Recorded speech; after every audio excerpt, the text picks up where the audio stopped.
Hi and welcome to the 2023 October update from Dean Park Model Railway. We're now well and truly into autumn, so for me that officially marks the start of the model railway season. So with that in mind, what have I got to share with you in this video? Well, coming up, I update you on the progress at the west end of the layout with scenic groundwork continuing. I show you how to fill gaps in the landscape using foam putty, and things really start to take shape as I get my hands messy with some plaster cloth. My rapid review this month covers two newly released Class 20's by Bachmann, as well as comparing the sound with a previous Class 20 purchase that features upgraded speakers. I get stuck into detailing the Peco OLE masts as installation gets ever closer. Accurascale's new Class 37 train crew feature in my Dean Park detailing section. And finally, I travel up to Aviemore to see Flying Scotsman, only to be treated to something altogether different. So stay tuned for that. Hopefully there's something in here for you. As always, I welcome all feedback, so please get typing your thoughts in the comments section below. In my last update, I highlighted that a large percentage of viewers were not subscribers to the channel.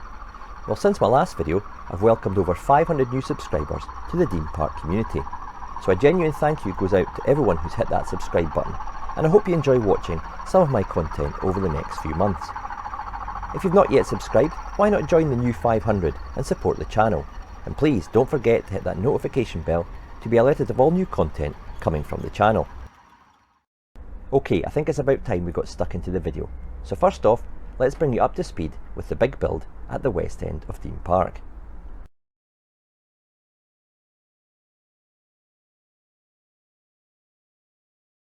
The incline section may look like a simple project, but there's lots of challenges built in due to the space and the gradient. In the following clips, I'll highlight the challenges presented to me, including the transition of the terrain, as well as showing you how to plaster cloth the area. The embankment from this area here onto the gentle embankment and into the flat was always going to be an awkward transition, especially with obviously the stepping of the wall. So what I've done here, and you can see this bit of blue foam, I've gradually sloped this down from the flat area here on the ply, and it slopes inward towards the wall and downwards towards this joining piece here. And when that's plaster clothed and I've used some Sculptamold, all that will be blended in, and you'll not get an impression of the starkness of the change in of the slope there. Obviously it's more stark just now because I've used blue styrofoam. Hopefully you can get the sense from the flat area down to the corner of the wall of it sloping in this direction as well as this. That's the reason I put brickwork on the back of the wall there, because I knew I'd have to do this in order to make a smoother transition to the steeper embankment at the end of the stepped wall. I'll show you from another angle, hopefully you can get a better sense of the slope on the blue bit of styrofoam. From this camera angle, you'll probably get the best view of the transition between the ply, styrofoam down to the corner here, and then onto the Cellutex embankment. This area will be covered in underbrush, bushes, long grasses, weeds, so you're not going to see the finer points of the incline here, but I do like to get it looking as realistic as I can before I start adding the plaster cloth and then later on scenic material. I'm happy with the formation of the first part of foam here at the top of the incline, so I'm going to fix this in place now using some Woodland Scenics foam tack glue and allow that to dry before gluing down the sections behind the camera.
That's the top foam now firmly glued in position.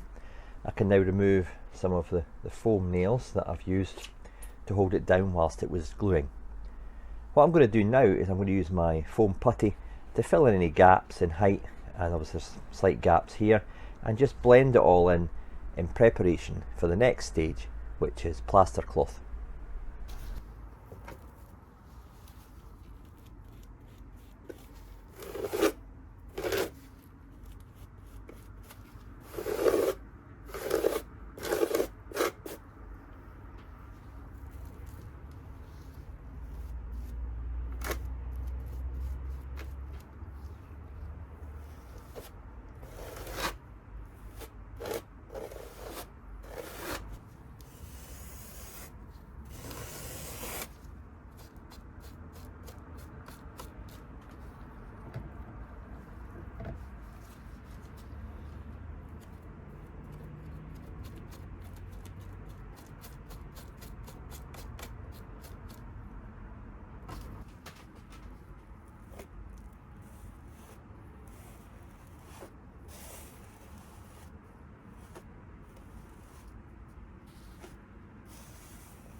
Well, that's the foam putty now in position. I'll give it a day or two just to fully go off and harden before sanding it down and patching in any areas I think need to be just smoothed out a little bit more. You might be asking why I've used so much at the bottom and the top. Well, that's because there was a slight change in height from the foam to the plywood, and to get a smoother transition I've just packed it full of the foam putty. What that will allow me to do is use less of the plaster cloth, and then I can then seal it further if needs be with some Sculptamold. I've given the putty 24 hours just to dry, and as you can hear, it's quite solid. Yeah, it'll leave little nail marks in it because it's a foam consistency, but that helps when it comes to sanding down.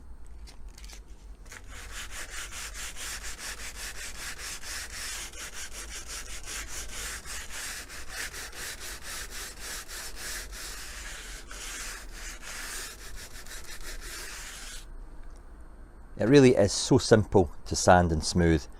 This is now ready for some plaster cloth.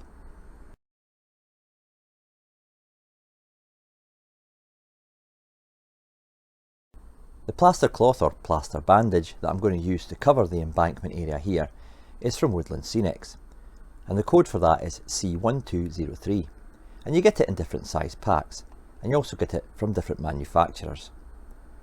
What I'll do with this is I'll cut it into small strips, and then I'll lay it, once soaked in water, onto the embankment, making sure to overlap the pieces as I go. Plaster clothing's a messy business, so what I've done is I've cut it into the rough strips that I want in the positions on the embankment. Now, I'm overlapping them by quite a considerable way, so I'm going to probably get about 1.5 to 2 layers of plaster cloth on each section. That should give it a hard enough shell to then move on to the next stage. Preparation's the key. Plaster clothing, as I said in the previous clip, is messy, so what I've done to try and alleviate the mess on parts of my existing scenery and track work is I've taped up the cable trunking and the track work. Now, this may be over the top for some people, but it saves me the hassle of having to wipe off spilt plaster cloth off some of my scenic items and my track work later on. You have to be prepared and organised, and I tend to think that I'm one of those type of people. In fact, one of my former bosses once said that if D-Day had to be reorganised, that Dave Watson would be the man to do it. I wouldn't be going that far, but I certainly like to be prepared and to kind of short circuit all possible issues along the way. And this is why I've taken the time to mask up anything that I don't want plaster cloth on. Plaster cloth's easy to apply. You just cut it into strips like I've got here, and you dip it into a basin of lukewarm water. Pretty much take it straight out again and place it in the desired spot. Any wrinkles out, and then just smooth out so that plaster covers the holes in the bandage.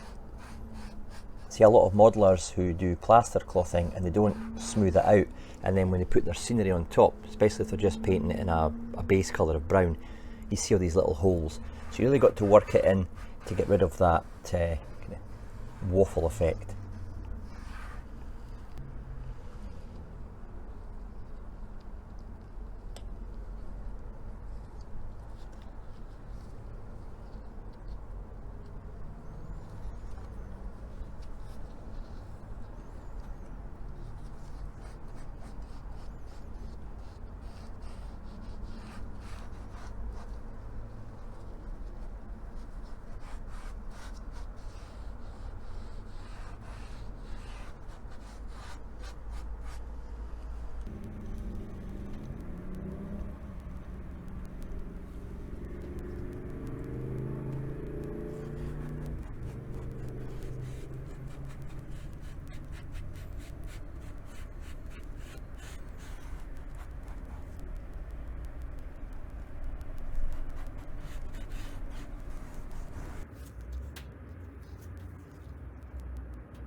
That's the first layer now done. You'll have noticed when I put it down I overlapped the sheets. It's important to do that so you don't miss any bits and you give yourself that hard top surface. I'm going to put another thin layer of the plaster cloth on just to give it more durability and to cover any areas that I might have missed in the first pass.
Well, that's both layers of the plaster cloth now in position. Temperature up here today is about 18 degrees, so it shouldn't take too long for this to harden and become dry. In fact, the first bits that I've done have already become touch dry. So, you just got to make sure you leave it until it's fully dry before putting the next layer, either of sculpt-to-mold or indeed sealing it with a base layer of paint. In the winter months, you're looking at several days for this to dry and harden, but that's why I like doing stuff like this in the early autumn. I'm still getting a bit of heat up the loft, but it's cool enough, obviously, to allow me to come up here and do it in the first place.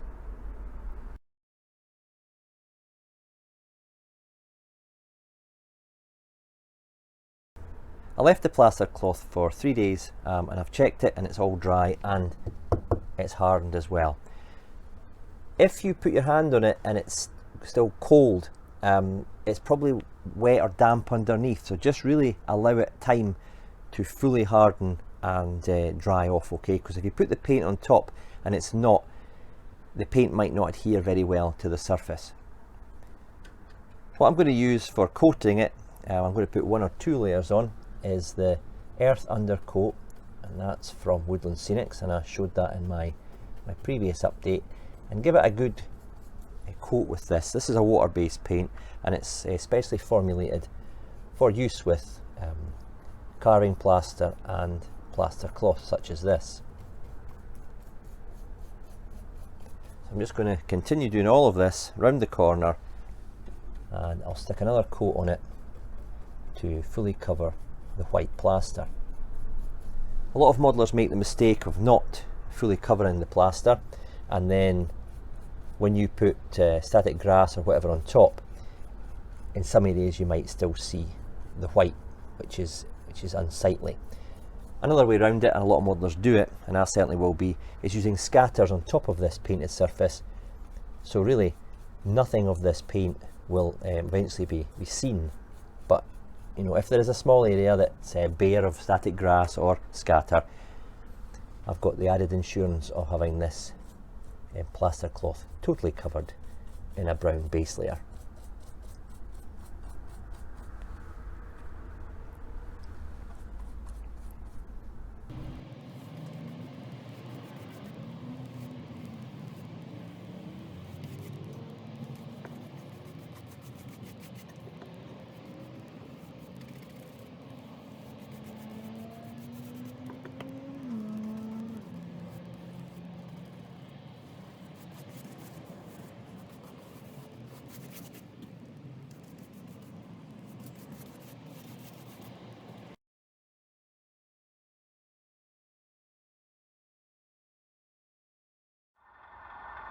In the last few weeks I've been adding some more diesel locos to my fleet.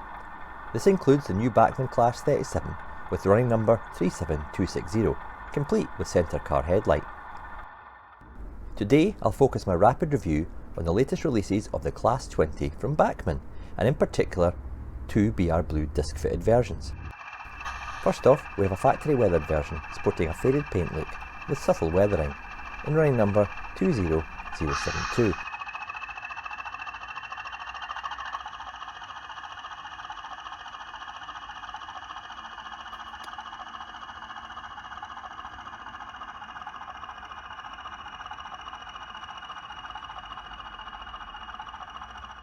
Bachmann really have nailed the look of the new 20, and looking back it was one of their first new diesels of the early 2000s, and it's received a new tooling around 3 years ago. This has brought it bang up to date in terms of body moulding, bogie design and electronics, which now features a full lighting suite. This model is sound fitted, with the latest version of Zima's Plux 22 decoder, and the sound recording is pretty good. I'll run it shortly and let you hear it for yourself. When I got my first new Class 20 just over 2 years ago, I upgraded it to a double speaker for a fuller sound. I'll run that one alongside the BR Blue one and let you see if there's been any improvement.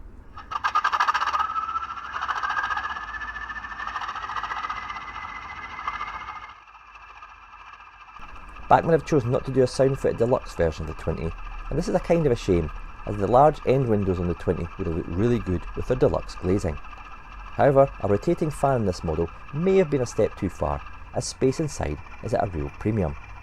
However, it does look good, and to be honest, I'm in no great hurry to pay more than the £280 that I already paid for this sound fitted and weathered version. Finally, the overall finish of the model is exquisite, with a convincing faded look to the blue and yellow sections. This could have been slightly more varied, as some parts would have faded more than others, but there's nothing stopping the avid modeler further enhancing the look for themselves. The grime is applied perhaps a tad too generic, but provides a base for which to add more effects.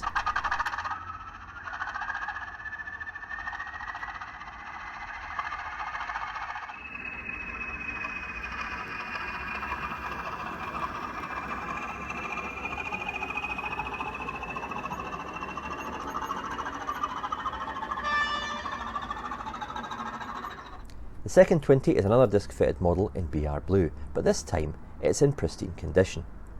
It's also a loco that was based in Scotland and has characteristic large body side numbers and Highland Terrier Eastfield depot motif.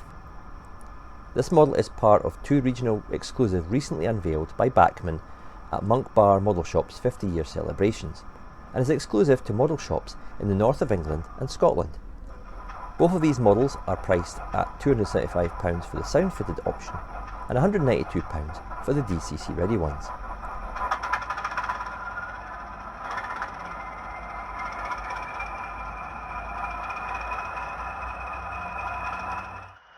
In recent times, sound fitted models seem to be better value for money, as new Bachmann decoders are coming through at nearly £40 in price.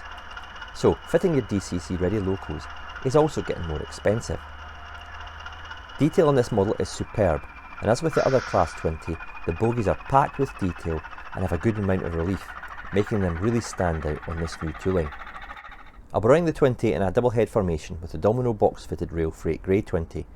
With both of these models sound fitted, it really does make for an impressive roar. Overall, two excellent models. The Bachmann 20 runs smoothly and is powerful despite its size. It's packed with detail and the sound makes it fun to operate. However, once again with the Bachmann product, it's only the ever increasing price tag that drags it down. I do like a Class 20 as it featured heavily north of the border, and who knows, I might add more to my fleet in the future, but 3's enough for now. Have you got a newly tooled Bachmann Class 20? What are your thoughts? Pop those in the comment section below.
If you saw my last update, I showcased some of the Peco OLE masts.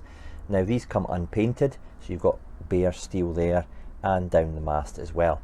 And the base is picked out in self-coloured grey plastic to represent some concrete.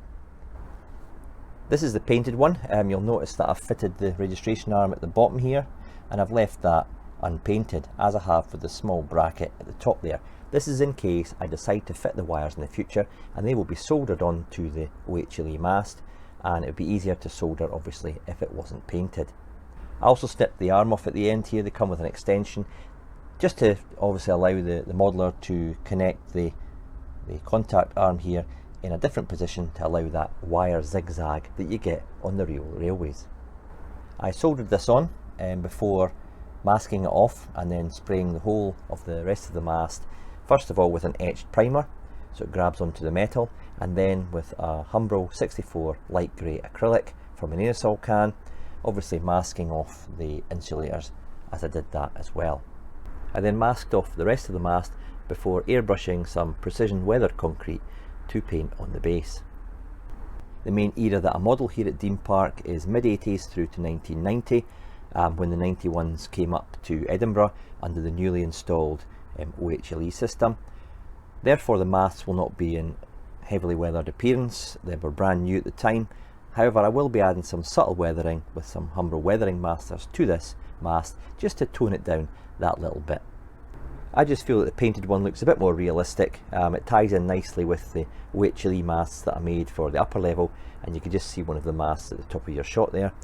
And being painted, it'll allow me to add some weathering masters and weathering powders, and it'll adhere to the painted surface, which if I'd left it bare metal, I wouldn't be able to use the weathering powders on a bare surface like that.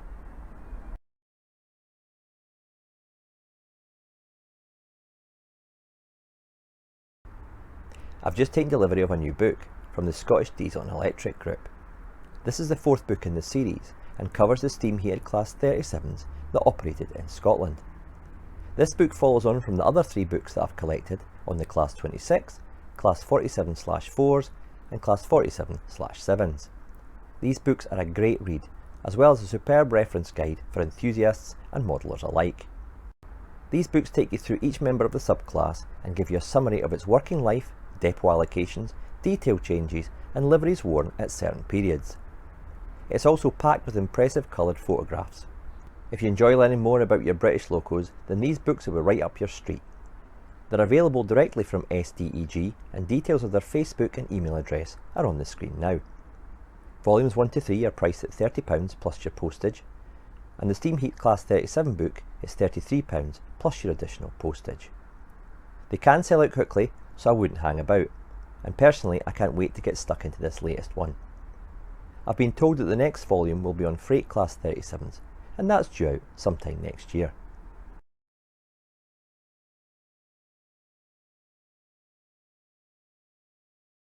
Now there's very little dispute about the level of detail that Accurascale have managed to pack in to their brand new Class 37s. I mean, just look at the interior of the cab there with the bulkhead detail. If I turn the model around, you can get a sense of the driver's console as well, with the lit dials, and it really is a 00 gauge work of art. However, it is missing one thing, and that's a driver. So I've invested in some new Accurascale driver and second man for their Class 37.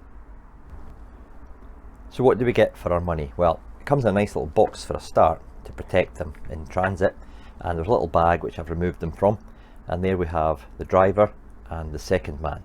So let's take a closer look at these 3D printed and finished items.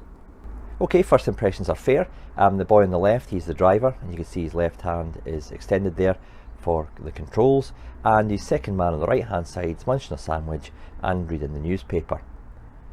The finish on these has been put in with the 3D print, I think, and it's given a kind of speckled finish that's not, shall we say, as good a coverage as you would get if you were hand painting them.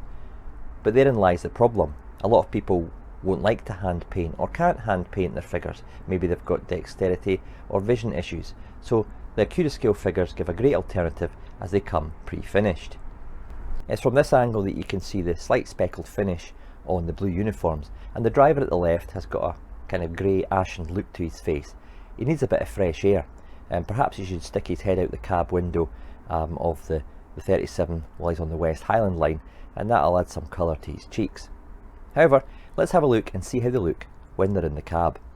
Some of you may wish to put the driver and second man in the cab permanently, and therefore you're going to use some adhesive to fix them to the seats. However, in this case, I'm going to put the tiniest bit of black tack on the bottom of the figures and just put them in position and fix them that way. This way I can take them out in the future if I wish to have, say, the loco on shed or in a store, where obviously there's not going to be a driver and second man in the cab. I have to say that now that they're surrounded by the detail of the cab, they do look a lot better than when they're sitting on their own. You don't get a sense of the speckled finish quite so much as your eyes drawn to other parts of the cab. The body on the Class 37 is so easy to take off that if you do black tack the figures in place and you want to take them out, As I say, the body's, you know, a couple of minutes, 4 clips, and it's off. Unlike the Deltic, obviously we had the bogey chain issue. Accurascale have addressed this with the Class 37, so access is not an issue. From normal viewing angles, it is difficult to see the driver and the second man in the cab through the curved windows of the Class 37. However, I'll put the cab light on, and hopefully that'll give us a better view of inside with our new crew. Well, that's brought the cab to life. I can see the driver there, and if I tilt my head around a little bit, I can see the second man reading his newspaper. It certainly brings the cab to life, having a driver in it, adds a bit of realism, and although these drivers are designed specifically for the Accurascale Class 37, I'm sure they will fit in other diesel locos of the era. Accurascale are producing drivers for both the BR era and the privatisation era of the Class 37. If you want to check these out, go to the Accurascale website, and I've put the link for that in the description below.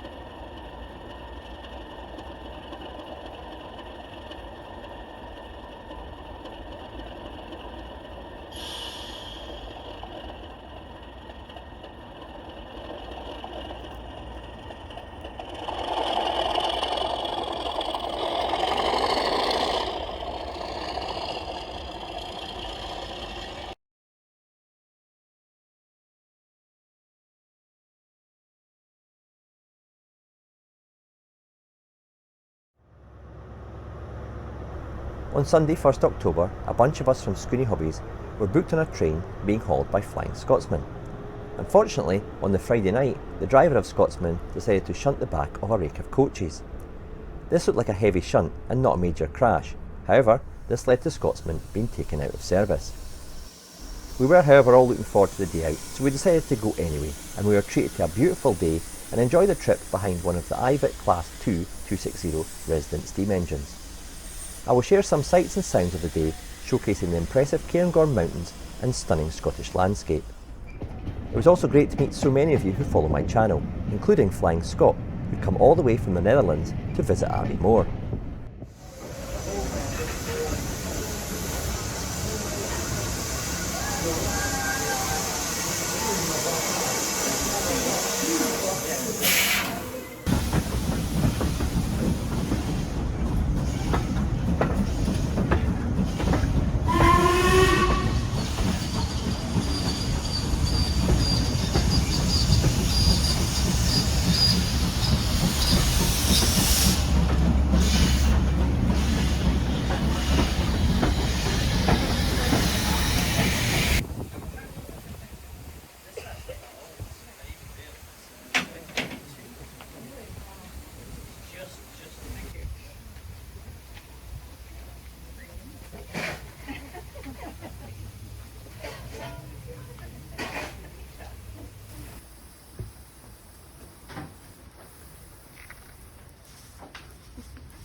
Well, that's all I've got for you in this episode.